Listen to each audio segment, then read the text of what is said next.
출애굽기 32번째입니다. 종은 누구인가? 라는 제목으로 말씀을 나누고자 합니다. 2010년 가량이었을 겁니다. 참 재밌게 봤던 추노라는 드라마가 있습니다. 여러분들은 잘 모르시나요?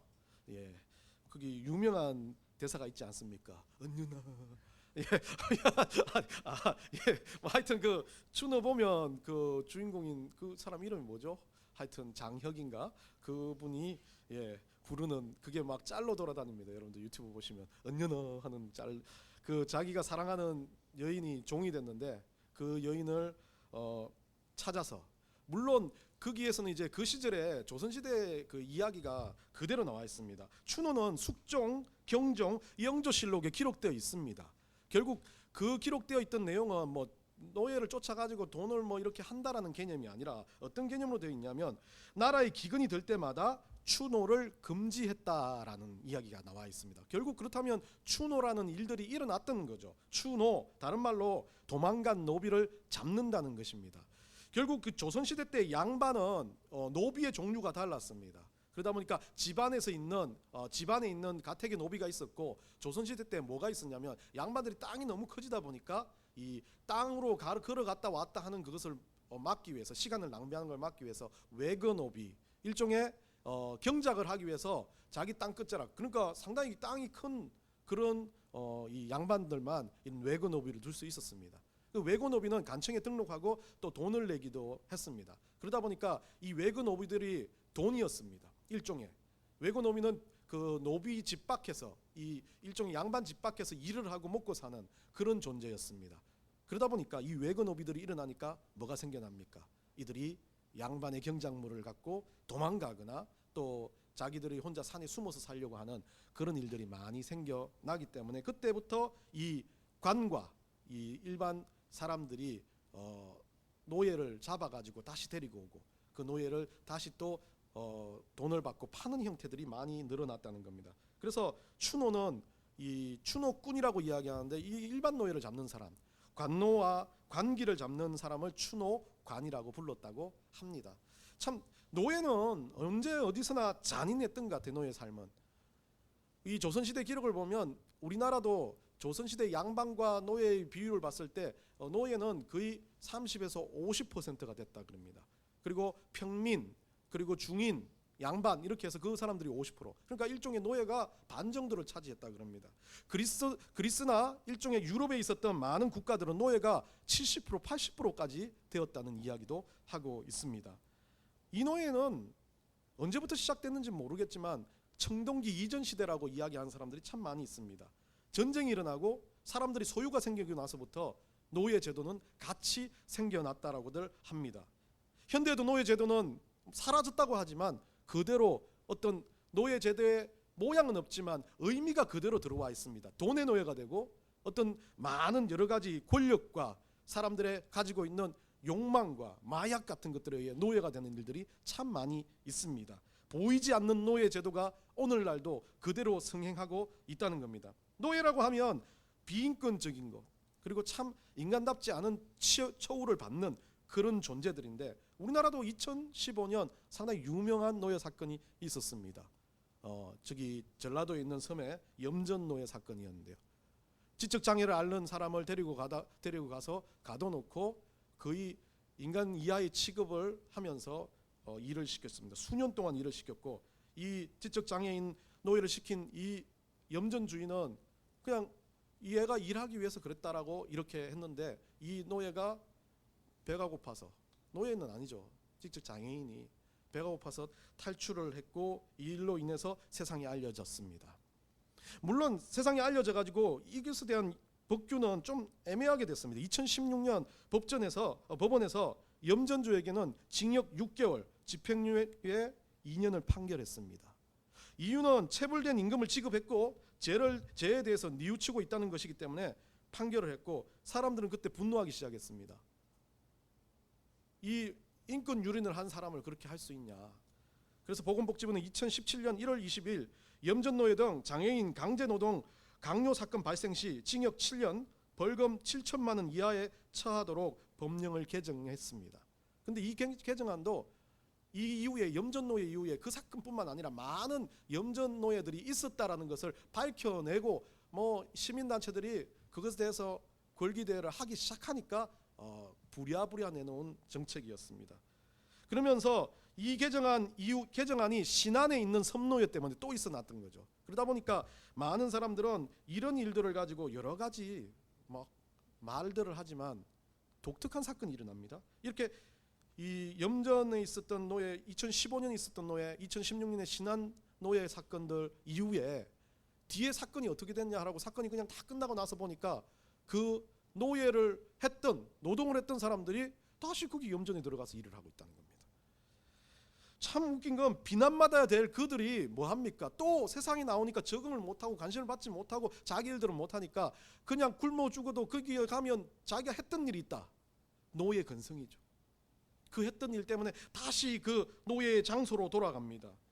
노예는 그냥 생겨나는 건 아니지만 전쟁, 때로는 빚, 돈, 여러 가지 욕망에 의해서 노예가 생겨날 수도 있지만 그 노예라는 그 상황을 겪었던 사람은 그 노예의 자리에서 벗어나지 못하는 근성이 생겨버린다는 겁니다. 어쩌면 우리도 인생을 살아가면서 어떤 노예로 살아가는지 여러분들이 알고 있을 겁니다. 자기가 상당히 좋아하는 것, 우상 이야기를 했지만 우상의 노예되어 살아가는 것도 우리도 노예입니다. 오늘 본문에서는 이 노예, 종에 대한 법규를 말하고 있습니다. 저는 이 노예 제도, 뭐 종에 대한 법규를 가지고 문자 그대로 해석하면 그냥 단순한 오늘 성경 본문에 아주 고대 근동의 시대에 있었던 이야기를 나누는 것 같지만 오늘날 우리에게 이 말씀이 어떻게 던져질까에 대해서 생각하고 고민을 해봅니다. 그래서 진짜 종은 누구인가?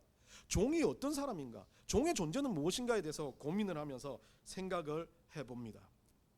그래서 조금은 문자적인 해석, 이걸 가지고 막 이렇게 막 넓게 해석하냐라고 생각하지 마시고 그냥 여러분들이 생각했을 때 이 본문을 보면서 이러한 느낌으로 신앙에 대한 도전이 됐으면 좋겠다는 생각으로 오늘은 이야기를 했으면 좋겠습니다. 강해라기보다는 오늘은 조금 더 상당히 여러분과 함께 말씀을 조금 더 적용하는 그런 쪽으로 생각해 보면 좋을 것 같습니다. 오늘 본문은 400년 노예 생활을 마치고 나온 이스라엘 민족에 대한 하나님이 주시는 법규입니다. 여러분들 함무라비 법전 이야기를 드렸었습니다. 함무라비 법전 같은 경우에는 이 모든 법규 마지막 부분에 노예에 대한 법규가 나와 있습니다.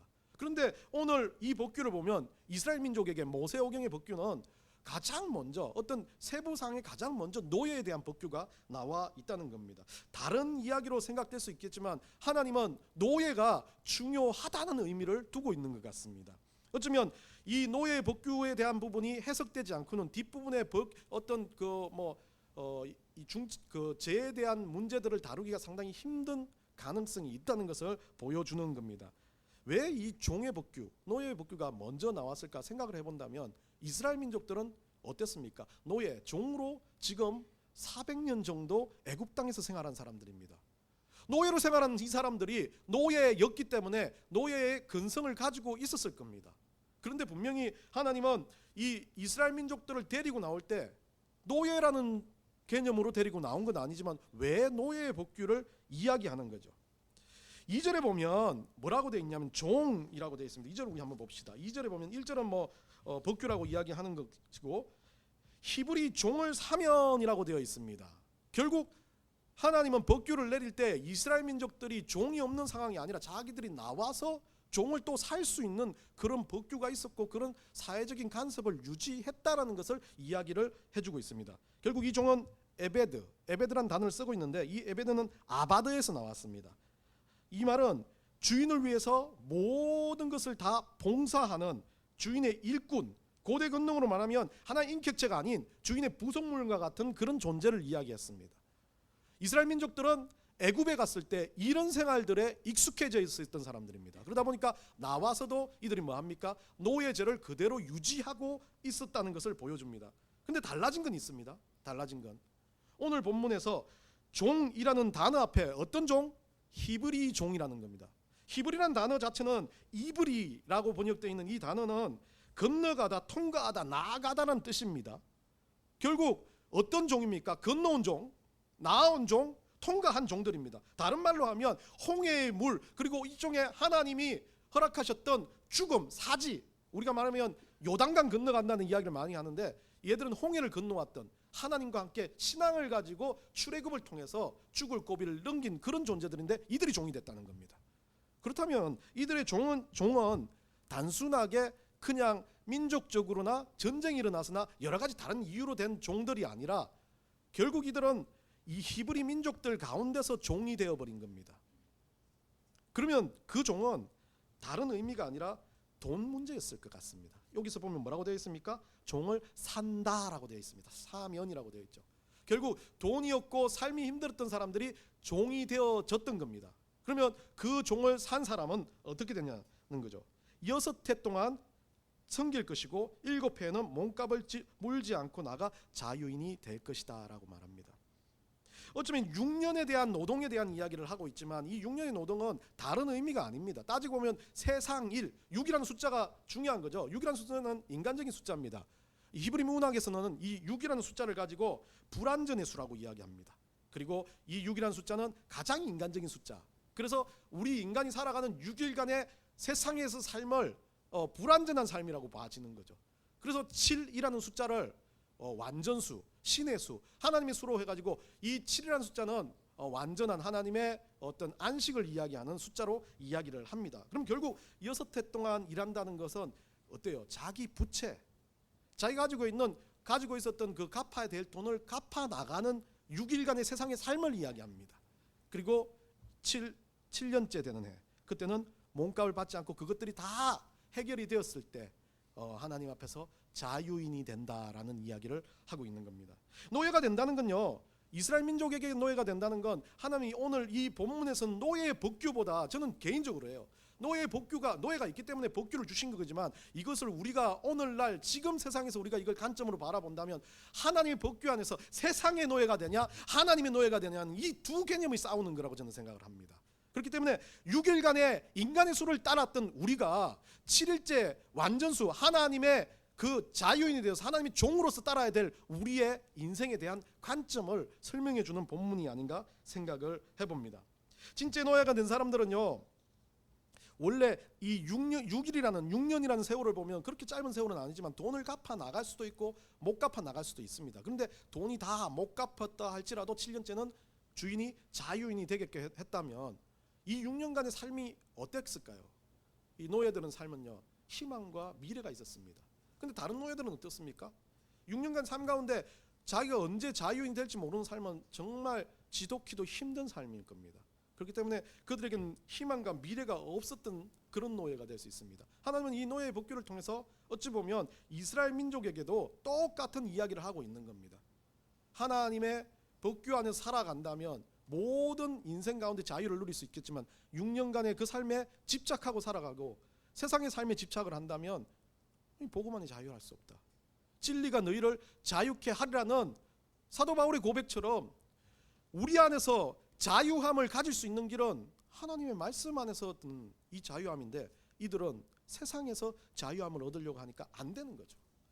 결국 6년간의 삶을 끝나고 나서 7년간의 삶을 살아갈 때 우리는 두 가지, 이분법은 아니지만 두 가지로 분리합니다. 세상의 노예, 하나님의 노예. 세상의 종, 하나님의 종. 그래서 이 신약의 사도 바울도 마찬가지고 디도도 마찬가지고 세상의 노예가 된다는 것 자체를 설명을 하고 있습니다. 우리 한번 같이 한번 읽어볼까요? 갈라디아서 4장 3절, 4장 8절 한번 읽어봅시다. 시작. 이와 같이 우리도 어렸을 때 이 세상의 초등학문 아래에 있어서 종노릇 하였더니 그러나 너희가 그때에는 하나님을 알지 못하여 본질상 하나님이 아닌 자들에게 종노릇 하였더니. 우리 디도서 3장 3절도 한번 봅시다. 시작. 우리도 전에는 어리석은 자요 순종하지 아니한 자요 속은 자요 여러 가지 정욕과 행락 중에 종노릇한 자요 악독과 두기를 일삼은 자요 가증스러운 자요 피차 미워한 자였으나. 예, 세상의 종으로 살았다는 거죠. 그러면 노예에서 해방되는 길, 그것은 우리 하나님을 알고 그리스도인이 되고 완전해지는 것입니다. 그래서 7년째라는 의미가 하나님이 종이 되는 것. 그러면 오늘 이 본문에서 하나님이 이야기하는 건 세상의 삶 자체를 살아가지만 우리가 하나님의 종으로서의 역할로 바뀌어지는, 히브리 민족들을 건너왔으니까 목숨을 걸고 우리 주님을 따랐으니까 이제는 믿음으로 우리 예수 그리스도를 받아들이는 그리스도인이 된다.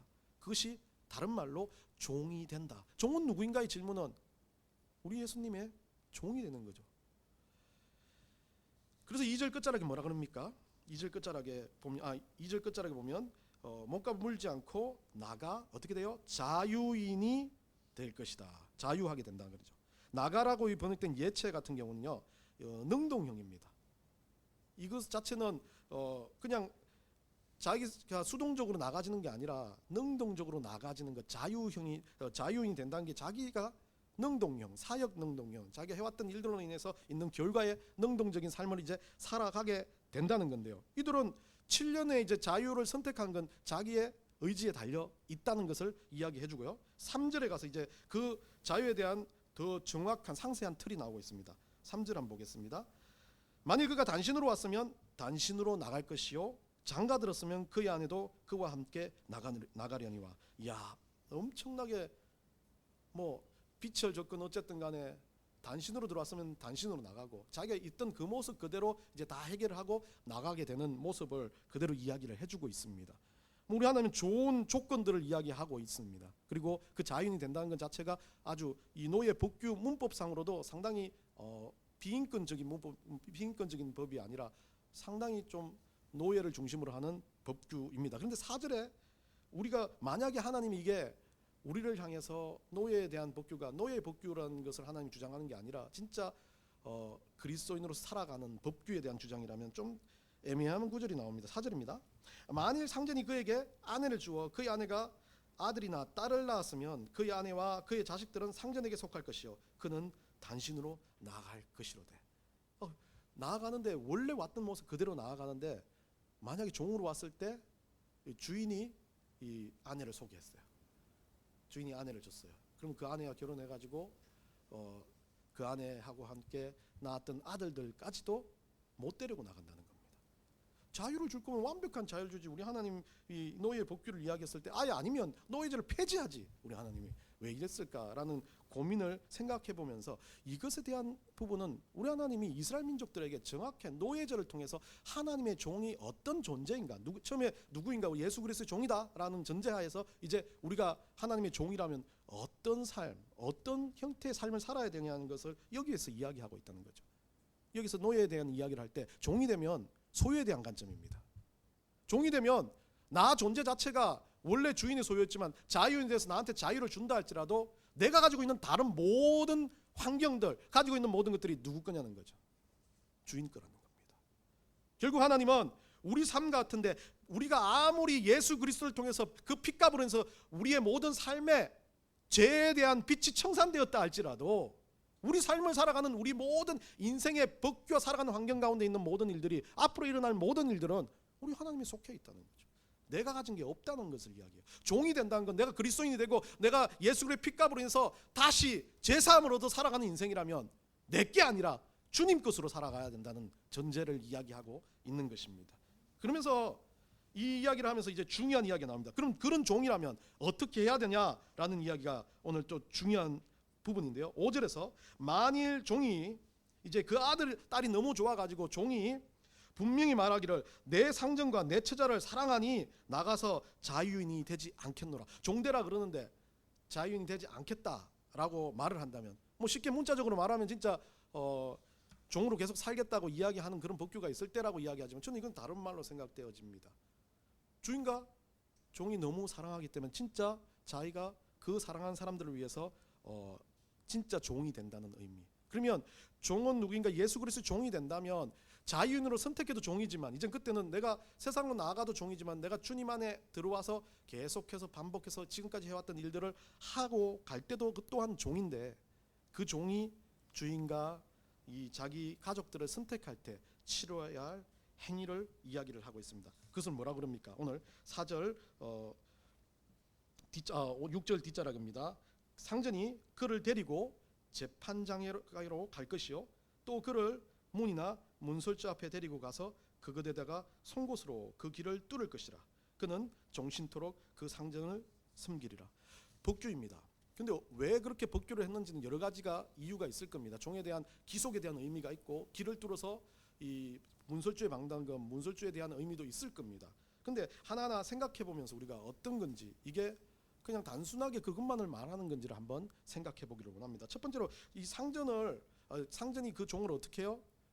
재판장에게로 데리고 갑니다. 주인이라는 사람이 누구에게 데려갑니까? 재판장인데요. 이 재판장의 단어가 상당히 좀 우리가 많이 봐왔던 단어입니다. 이 히브리어로 엘로힘입니다. 여러분들 아시죠?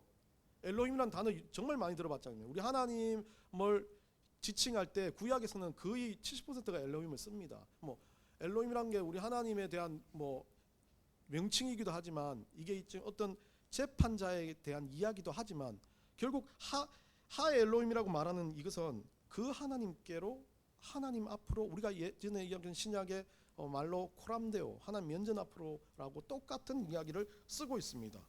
근데 여기서 말하는 건 하나님 앞이라는 개념보다는 그것을 재판하는, 하나님의 건의를 받아서 그걸 재판하는 재판관이라고 문자적인 의미로 봐주시면 될 것 같습니다. 그리고 그를 문이나 문설주 앞으로 데리고 가서 그것에다가 송곳으로 거기를 뚫을 것이다 라고 합니다.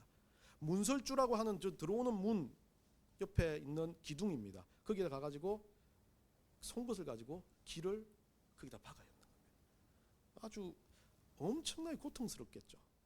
물론 길을 뚫는 사람들은 제가 많이 봤습니다. 무엇을 위해서? 젊은 애들도. 그런데 자기가 무엇을 위해서 뚫는 길은 안 아프다 그럽니다. 그런데 무엇이 아니라 이 잘못하다가 이 상처만 조금 나도, 기 상처만 조금 나도 엄청 아프다 그럽니다. 결국 어떤 의지에 따라 달라지기 때문에 종이 된다는 마음으로 문설주에 내가 기가 막힌다라는 건 순종에 대한 의미를 이야기하는 겁니다. 결국 이 문설주는 뭡니까? 이 문설주를 쓰는 단어 자체가 원래 이스라엘 민족들에게 주었던 종교적인 의미를 가장 많이 주었던 이 문설주는, 여러분들 잘 기억하시죠? 출애굽 사건 때 마지막 장자재앙, 한매주자라는 단어를 쓰고 있는데, 마지막 장자재앙 때 문설주에 뭐를 발랐어요? 어린 양의 피를 발랐습니다. 문설주에 어린 양 피가 발리지 않았던 모든 집들은 장자가 다 죽어버렸습니다. 결국 이스라엘 민족에게 이 문설주는 아주 중요한 의미입니다. 우리 하나님 앞에서 뭐예요? 내가 구원을 받았다. 우리 하나님 앞에서 그 문설주에 피를 바르는 행위가 하나님 앞에서 내가 은혜를 누렸고 하나님의 이스라엘 백성으로서 내가 구원을 받았다는 증거이자 증표였습니다. 그러면 이 문설주에 가서 길을 꽂아서 피를 흘리게 하는 것 자체가 뭡니까? 내가 상전 앞에 뭐예요? 목숨을 걸고 맹세하가 상전 앞에 내가 주인으로서 종으로서 상전을 섬기겠다는 가장 중요한 목숨을 걸고 하는 맹세고, 하나님의 앞에서 하는 의식이었다는 것을 보여줄 수 있습니다. 결국 자기 권리를 포기하는 겁니다. 이 문설주에 의해서 이제 주인에 의해서 내가 살아가게 된다는 의미를 이야기하는 겁니다. 그러면서 이렇게 그들이 뭐라 그럽니까? 종신토록 그 상전을 섬기게 될 것이다 라고 말합니다.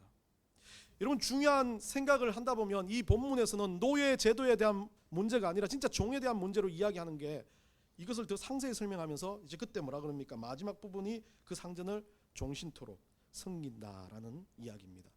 근데 자세히 보면 자유인이 되고 7년 동안 자유인이 되었던 사람들도 자기 의지적으로 자유인이 되어서 세상으로 나아갔을 겁니다. 그리고 그 종의 집에, 그 주인의 집에, 상전의 집에 남아서 하나님 앞에서 살아가겠다. 주님 그 모든 일들을 그 상전과 가족을 위해 살아가겠다고 선택한 사람들도 자기 의지였습니다. 둘 다 똑같은 종이라는 겁니다. 그런데 달라진 게 있다면 이 앞에 종은 자기가 가야 하고 환경을 결정하는 모든 일들에 대해서 자기 자유 의지대로 선택하게끔 상황을 만들었고, 뒤에는 계속해서 똑같은 상황을 섬기면서 그 일들을 하면서 상전을 섬기고 가족과 함께 또 종으로 살아가겠다는 의지가 똑같다는 겁니다.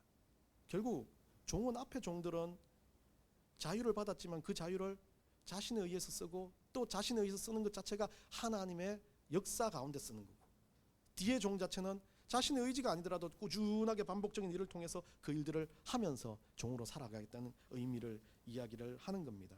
결국 종의 두 가지 의미를 그대로 거기다 넣어놓은 거죠. 세상을 보면요, 우리는 좀 잘못되게 생각할 때가 많이 있어요. 선교를 하고 세상에 큰 일들을 하고 다양한 일들을 하는 그런 사람들을 가지고 와 대단한 그리스도인, 진짜 대단한 그리스도인처럼 느껴질 때가 참 많아요. 왜? 존경스러운 건 맞습니다. 근데 그렇게만 해야 그리스도인이 된다라고 생각하는 것, 내가 사역 좀 하고 내가 좀 막 여러 가지 일들 좀 벌리고 그렇게 살아가는 게 그리스도인처럼 생각하는 그 일들이 꼭 우리는 종으로서의 역할 중에 아주 내가 대단한 종처럼 느껴진다면 그건 벌써 종이 아니라는 거죠. 종이란 건 내 뜻대로 움직이는 게 아닙니다. 자연이 돼도 하나님 뜻대로, 그 집안에서 살아서 계속 그 일을 섬긴다 하더라도 하나님 뜻대로 살아가는 것이 종의 모습입니다. 내 건 사라지고 내가 가지고 있는 과거의 세상의 노예 근성이 사라지고 우리 주님만을 위해서 살아가는 것, 그게 종의 모습이라는 겁니다. 로마서 1장 1절, 요한계시록 1장 1절, 베드로후서 1장 1절, 빌립보서 1장 1절 똑같이 여기에서 그 사도 바울도 요한도 야고보도 베드로도 자기들을 그렇게 잘났던 이 사도들이 자기들 종이라고 말합니다. 우리 한번 읽어봅시다. 로마서 1장 1절 시작. 예수 그리스도의 종 바울은 사도로 부르심을 받아 하나님의 복음을 위하여 택정함을 입었으니 하나님과 주 예수 그리스도의 종 야고보는 흩어져 있는 12지파에게 문안하노라. 예수 그리스도의 계시라 이는 하나님이 그에게 주사 반드시 속히 일어날 일들을 그 종들에게 보이시려고 그의 천사들을 그 종 요한에게 보내어 알게 하신 것이라. 예수 그리스도의 종이며 사도인 시몬 베드로는 우리 하나님과 구주 예수 그리스도의 의를 힘입어 동일하게 보배로운 믿음을 우리와 함께 받은 자들에게 편지하노니 그리스도의 예수의 종 바울과 디모데는 그리스도 예수 안에서 빌립보에 사는 모든 성도와 또한 감독들과 집사들에게 편지하노니. 예. 바울도 야고보도 요한도 베드로도 디모데도 자신들을 종, 헬라어 단어는 둘로스라고 칭하고 있습니다. 여러분은 어떤 삶을 살아갑니까?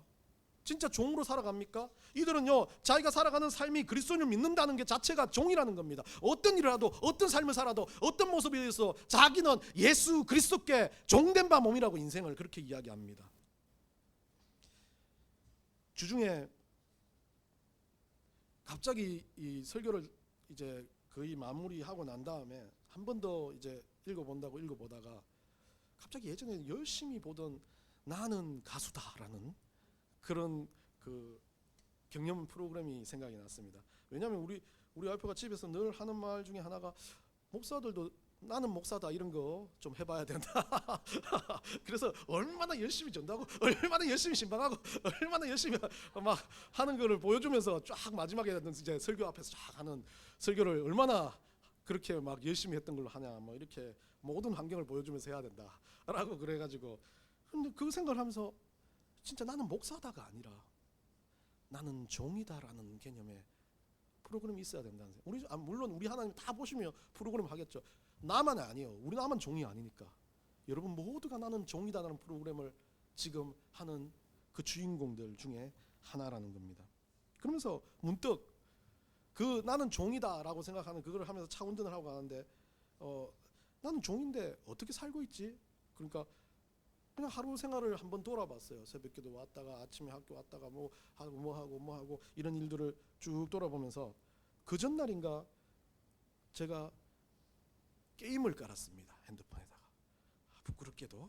예. 근데 게임 까는 거 뭐 제가 생각하기 그랬어요. 아, 쉬는 시간에 하고, 난 분명히 새벽기도 다 하고 설교 준비 다 하고 뭐 하는 거 다 하고 내 할 일 다 하고 난 좀 쉴 때 나 게임 좋아하니까 한번 뭐 내가 막 그거 가지고 미친 듯이 하는 것도 아닌데 내 스스로 이거 정도는 할 수 있지. 내 마음속에 게임인데 새로 나온 신 게임이라는데 한번 받아가지고 그냥 하다가 보고 버리면 되지. 지금까지 그래 왔잖아 라고 생각하는 거 제 마음에. 그래서 차 운전을 하고 있는데 그 생각이 게임이 내 머리에 걸리고 그 생각이 변명으로 자꾸 튀어나온 거야. 아이 그 정도는 할 수 있지. 하루에 뭐 30분도 안 될 텐데 하루에 뭐 집에 가서 뭐 앉아서 서 있는데 이게 막 변명처럼 계속 차 운전하는데 내 머릿속에 그 변명이 자꾸 들리는 거야. 그러면서 그 변명의 소리 가운데 내가 이거 지금 왜 이렇게 변명을 하고 있지? 라고 생각하면서 교회 와가지고 다 지워버렸어요. 지워버리고 성령의 음성을 들었구나 라고 생각 기뻐했어요. 그 다음날 아침에 다시 깔까? 심심한데 라는 생각을 또한 인간의 모습은 그런 것 같아요. 세상을 닮아가는 근성이 있습니다.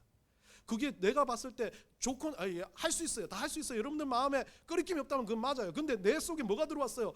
그거 목사로서 하면 돼? 안 돼? 좀 참아야지 라는 그 마음의 소리가 들렸으면 반응해야 되는데, 반응할 때 뭐합니까? 좀 해도 되지. 그건 뭐 좀 어때서? 그리고 옆에 있는 김 목사 엄청 열심히 하더만 뭐 이런 거를 막 내 마음속에 주저리 놓는 거예요. 여러분도 마찬가지 아닙니까? 그리스도인으로 내가 양심에 걸리고 뭔가 걸리는 삶이 있다면 그건 내가 그 정도는 주님 용서, 주님까지도 안 나와. 뭐 당연하지 막 이렇게 할 수도 있어요. 그런 마음이 든다면 그건 종의 삶이 아니라는 거예요. 부딪힌다면 그거는 바꿔야 된다는 것을 깨달았습니다. 물론 그렇게 되면 아무것도 할 게 없어요. 계속 부딪힐 것 같아요. 이제는 막 이것도 안 된다, 저것도 안 된다, 커피도 안 된다, 이렇게 될 거 아니에요. 그렇지만 그것 자체에서 우리가 귀 기울 수 있다는 것. 내가 이것이 잘못되어졌다? 아니요. 세상이 봤을 땐 잘못된 기준이 아닐 수도 있습니다. 당연할 수도 있습니다. 그런데 내 스스로가 그거에 변명하고 음성이 들린다면 그건 분명히 우리 성령의 음성이에요. 생각해 봐야 된다는 거예요. 종한테는 그렇게 허락하신다는 거예요. 각자 다르지만, 각자 환경이 다르고 각자 모습이 다르지만 종한테는 우리 하나님이 주시는 마음의 자세가 다르다면 그에 대한 반응의 자세도 달라져야 된다는 게 종이라는 모습이라는 겁니다. 그러니까 뭐 디모데도 다르고 베드로도 다르고 바울도 자기가 종이라고 말하지만 했던 일이 다르고 환경이 다르다는 겁니다. 일종의 그래요. 바울은 날마다 오토바이 끌고 다녔는데 옆에 에베소 교회 목회하던 디모데가 벤츠 쫙 끌고 와서 어디 가요 바울? 막 이렇게 이야기했을 때 바울의 마음에 종이 저래 되냐? 그거 아니라는 거죠. 디모데의 마음속에 이거 내가 해도 되냐 안 해도 되냐는 개념이 있어가지고 이거 안 하겠습니다라고 마음이 안 드는 인상, 그거는 그 사람의 마음이에요. 그리스도의 종은 자기 스스로를 보고 살아가야 된다는 겁니다. 내가 뭘 하고 있고 내가 어떻게 살아가고 있고 내가 어떤 기준으로 하나님 앞에 서 있는지를 먼저 보는 게 나는 종이다, 나는 어떻게 살아가는 종이냐라고 묻는 질문이라는 겁니다. 로마서 1장 1절에 바울은 그렇게 말합니다. 자기를 종 둘로스라는 단어, 오늘 우리 주보 앞에 보여줬던 둘로스라는 단어를 쓰고 있습니다. 이 둘로스라는 단어는요, 끈을 묶다, 채우다, 동이다, 매듭하다, 책임과 의무를 지우다는 뜻입니다. 종이란 뜻인데요, 이 종은 어떤 종을 의미하냐면 가장 인간 취급 안 당했던 로마의 군대 배, 여러분들 아시죠? 그 로마에 보면 배가 엄청 빨리 달리기 위해서 지하 들어가서 이거 노젓는 그 종들, 그 노예들을 가지고 둘로스라 그랬습니다. 그들은요 아무것도 안 해요. 아무 생각도 못 해요. 그냥 물 마시는 시간 빼고는 이거 돌리는 거예요. 아무 생각도 없어요. 그들은 배의 방향을 가는 추진력과 같은 존재였습니다. 그들을 종이라고 그랬습니다. 그런데 그 단어를 바울이 쓰고 있습니다. 나는 예수 그리스도 앞에 잡힌 바 된 몸이고 나는 없고 이제 온전히 예수님만 있다라고 말하는 고백이 그겁니다. 예수님만이 나의 가는 길이고 예수님만이 나의 가는 방향이고, 그렇기 때문에 나는 예수님 때문에 그냥 그 예수님의 메인 받아서 노를 젓는 그런 종과 같은 인생으로 살아가는 존재다라고 말합니다. 여러분은 어떻습니까? 대단하고 크고 엄청난 일들을 하고 있습니까? 아니요. 그 일들이 엄청나다고 생각한다면 그건 벌써 종이 아닙니다. 종으로 살아가는 인생은 그냥 주님과 뚜벅뚜벅 같이 가되 주님이 시킨 것만큼 가는 인생이라는 거죠. 잘하고 못하고를 떠나서 내가 하는 일에 최선을 다하고 열심을 다하고, 그것이 잘났다 못났다의 개념이 아니라 내가 종이니까 주님 안에서 이것에 땀을 흘리고 살아가는 것, 그것만 있다면 그게 진짜 종의 모습이라는 겁니다. 여러분은 어떤 종으로 살아가고 계십니까? 한 주간 여러분 살아가는 모든 삶이 진짜 우리 그리스도인, 우리 예수님을 따르고 그리스도인이라고 이름 불려진 예수님의 종으로 살아가는 여러분들이 되시기를 간절히 축원합니다.